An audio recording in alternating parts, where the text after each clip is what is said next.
안녕하세요.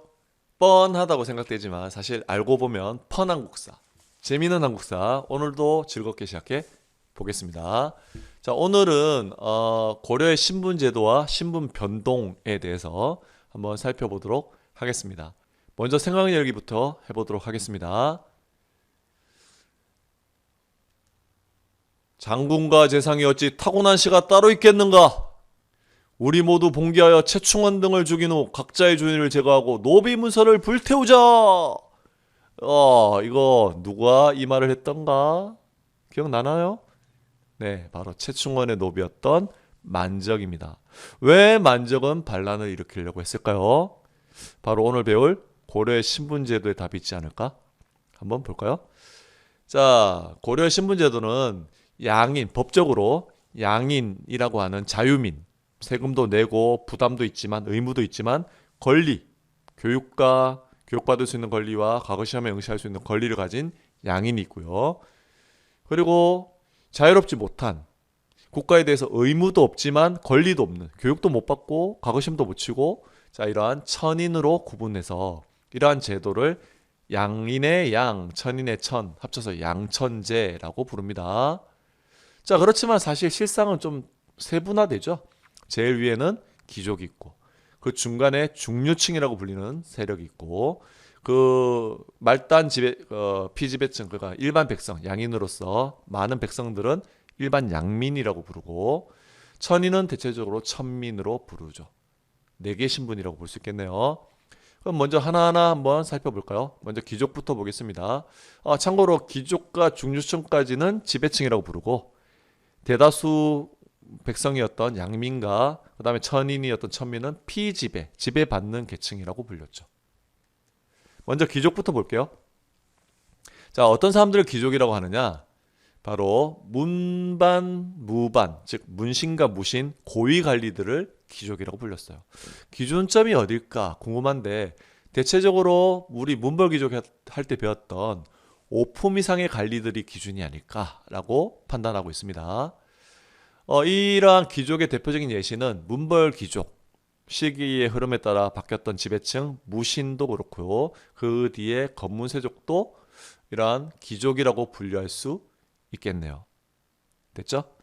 자, 이들은 음서라고 하는 이 자기들의 이 귀족 가문으로서 가지는 혈통적인 특성, 이것을 백으로 해서 그 고위 간직이나 어떤 경제적인 혜택을 계속 이어내려가는 거죠. 세습하는 거죠. 그래서 음서라는 것을 통해서 정치적으로 이어나가고 공엄전이라는 그런 것을 통해서 경제적 기반을 세습했던 것입니다. 자, 중류층을 볼까요? 중간지배층인데요. 여기 해당하는 사람들은 하급관리, 서리, 남반, 아마 궁궐 같은 데서 일했던 사람으로 보입니다. 향리, 그리고 지방의 행정실무 담당자죠. 하급장교, 군인들을 얘기하는 겁니다. 자, 이런 사람들은 직업으로서 국가의 노동력을 제공하고 있죠. 그것을 우리가 직역이라고 부릅니다. 그렇게 노동력을 제공했는데 직업이니까 대가를 받아야 될 거 아니야. 그래서 우리 전에 전시가 했죠. 전시가에서 이들에게도 주는 것이 있었거든요. 땅을 받아요. from 국가로부터. 자, 그래서 이들 뭐라고 하냐면 국가에 직역을 하고 대가를 받는 집들 이거 세습하거든요. 그래서 그 집이라고 호를 표현해서 정호라고 표현합니다. 정호 기억해요. 자, 자손에게 직역과 토지를 세습했고요. 자, 호족 출신의 향리가 또 중류층의 대표적인 예시인데 이들은 원래 호족이었죠. 그런데 성종 때에 12목을 설치하고 지방간을 파견하면서 호족의 신분에서 향리로 격이 떨어졌단 말이죠. 그렇죠? 그래서 지방간을 보좌하는 역할, 행정 실무 담당하는 역할로 낮아졌죠. 그렇지만 그럼에도 불구하고 조선시대와 비교한다면 아직은 주현보다는 속현이 더 많잖아요. 향부곡소가 더 많단 말이야. 그러니 지방간이 없는 곳이 많다 보니 이들의 영향력이 여전히 비교적 높은 편이었다. 조선시대보다 높은 편이었다. 알겠죠? 자, 이제 양민으로 내려가 보겠습니다. 자, 양민은 일단 직업으로 구분하자면 농민이 거의 대다수였죠. 중농 정책 했다고 했잖아요. 그죠? 자, 양면의 대다수고 일반 군현에 거주했고요. 조세 공납역의 대부분을 이들이 부담했다라고 봐도 되겠습니다. 아까 직역을 받았던 집들을 정호라고 했잖아. 저 중류층에 해당하는 사람들. 자, 이들 농민들은 그런 직역을 부여받지 못했던 사람들. 그래서 머리에 관리로서 모자를 쓰지 않아서 머리가 깨끗한 장정들이란 뜻으로 흰백자의 장정, 백정이라고 불렀어요. 우리가 알고 있는 백정은 소 잡고 돼지 잡고 피가 막 배어서 냄새나고 그래서 사람들이 멸시하고 멀리했던 천민 아닌가요? 라고 생각할 수 있겠죠. 자, 우리가 알고 있는 그 백정, 여러분이 알고 있는 그 백정은 조선시대 백정이에요. 그러면 고려시대 백정과 조선시대 백정은 신분이 다르다는 얘기네요? 맞아요. 그렇기 때문에 알아둬야 되겠습니다. 알겠죠? 두 시대가 다르니까 더 알아야 되겠죠? 고려시대 백정은 농민을 얘기하는 겁니다. 자, 이 농민들은 1년 수입이 저와 같았다고 해요. 보통 1결이라는 사이즈를 크기를 땅을 갖고 있었는데 저기서 생산되는 양이 저 정도 18석에서 10석까지였는데 지출하는 양은 식량으로 쓰는 것도 세금 내는 거 그다음에 심어야 될 거 합치니까 적자죠. 농민들은 위태위태한 삶을 살았던 거야. 자칫 병드는 사람이 집에 있거나 자칫 가뭄이나 흉년이 지면 결국 집안이 망해서 노비로 전락하는 경우가 도망가고 도적대가 되는 경우가 아주 많았다는 거야. 위태위태한 삶을 살았습니다. 자, 수급자와 상인이 그 다음 계층인데 이들은 중농억상이었기 때문에 통제받고 있어서 숫자가 그렇게 많지 않았었습니다. 그 다음 특이하게 봐야 될 게 바로 향부곡소, 바로 특수구역 주민들이죠. 자, 이들은 일반 군현민들에 비해서 아주 차별 대우를 받았는데요. 세금 부담이 아주 많았어요. 훨씬 더 세금을 많이 내야 됐고 그 다음에 거주 이전에 즉 이사를 할 수 있는 자유도 없었고 과거도 응시할 수 없었다라고 하네요. 자, 그 다음에 천민입니다. 천인들의 대부분은 노비인데요. 소속에 따라서 공노비, 간청에 소속된 사람들 또는 개인에게 소속됐을 땐 사노비라고 분류됩니다. 공노비와 사노비 안에도 또 분류법이 있지만 그거는 패스할게요. 자, 노는 남자 종을 얘기하는 거고 비는 여자 종을 얘기하는 거야. 그래서 합쳐서 노비입니다. 이들은 안타깝게도 물건 취급당했어요. 사람으로 대우받지 못했죠. 그래서 재산으로 간주됐고 그렇기 때문에 자손에게 상속할 수도 있었고 매매할 수도 있고 누구한테 줄 수도 있죠. 정리할 수도 있었습니다. 남자 노가 비쌌을까? 여자 비가 비쌌을까? 이거는 여담인데 비가 비쌌습니다. 여자가 비쌌습니다. 왜냐하면 출산을 할 수 있었기 때문이죠. 왜 출산하는 게 더 비쌀까? 조금 이따 비밀이 나옵니다. 계속 볼게요. 참고로 남자 노를 3명 합친 비용이 말 한 마리를 사는 가격이야. 말보다 못한 취급 받았네, 그쵸?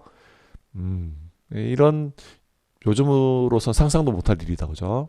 사람 취급 못 받았다는 거.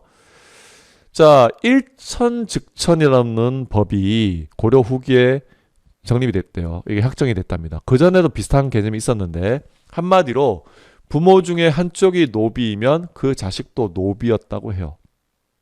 한쪽이라도 천하면 자식도 천하다. 비의 주인하고 아빠, 노의 주인이 있다면 이 자식은 어느 쪽에 해당될까? 주인이 같으면야 상관이 없지만 엄마 주인과 아빠 주인이 다를 때는 이 자식은 엄마 쪽 주인에게 소속되는 노비가 됐다는 거야. 그러니 여자 비의 가격이 더 비쌌다는 말 이해됐죠? 맞습니다.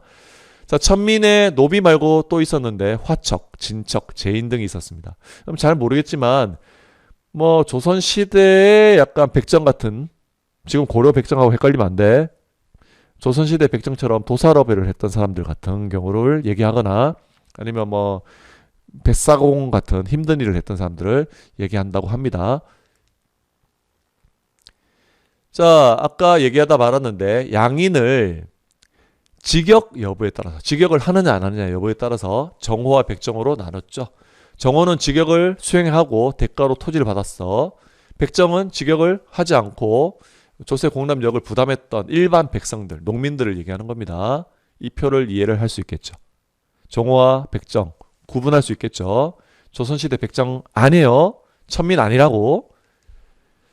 자, 일반 군현민에 비해서 특수구역민이 차별 대우받았던 것도 기억할 필요가 있습니다. 향, 부곡, 소 주민들은 아주 차별 대우받았다. 아까 말했듯 세금 부담 많았고 거주 이전 제한이 있었고 가공시 못했다 그죠? 자, 그렇지만 고려의 이 신분제도가 엄격하지만은 않았어요. 가끔씩 개방성을 보여준다. 즉 변동이 가능했다는 겁니다. 물론 뭐 신분 강등은 많죠. 옛날부터 있었죠. 신라 그 엄격한 골품제 사회에서도 강등은 있었죠. 뭐 반역을 저지르거나 뭐 반란하거나 그죠. 자, 그런데 또는 개인적으로 뭐 낙향하거나 신분 강등됐었던 거고 지역 단위에서도 일반 군현이 향, 부곡, 소로 강등되면 특수구역이 되면 신분적으로는 양민이긴 하지만 차별 대우 받은 건 맞잖아요. 그래서 강등됐다고 표현하긴 합니다. 또는 건문세족의 행포로 일반 농민이 노비로 전락하는 경우도 많았죠. 이런 경우가 많았습니다. 반면 신분 상승의 경우도 지난 신라 때 골품제 사회보다는 많이 썼다는 거야. 알겠죠? 어떤 사례가 있을까? 중류층의 향리가 과거 시험을 통해서 문관으로 진출해서 기족으로 승진한 올라가는 경우도 있었고요. 군공, 전쟁에서 공을 세웠을 때 군반이라는 중류층의 사람들이 무반으로 즉 무신으로 기족으로 올라갈 수도 있었고요. 군공을 통해서 향, 부곡, 소가 일반 군현으로 승격되기도 해요. 예를 들어 우리 몽골과의 전쟁에서 김윤후 기억나죠? 스님 김윤후 처인성 전투 맞습니다. 그때 처인 부곡이었는데 이 사람들이 그 공을 인정받아서 처인현으로 승격됐다고 하네요. 이런 사례가 있습니다. 또는 원간섭기 때 특수한 사례지만 몽골어를 잘해서 그리고 원나라와 관계가 특별해서 신분이 상승하는 경우도 있었다고 하네요. 별의별 사유로 상승하는 경우가 많았다는 거야. 즉 신라 골품제 사회에 비해서는 보다 더 개방적이었다는 거. 이건 분명한 사실입니다. 이 고려사회 개방성에 대해서 명심합시다. 자, 우리 이제 주요 키워드, 그 다음에 용어들을 이와 같이 정리했으니까 확인하면서 복습해 봅시다. 모두 고생 많았습니다. 안녕.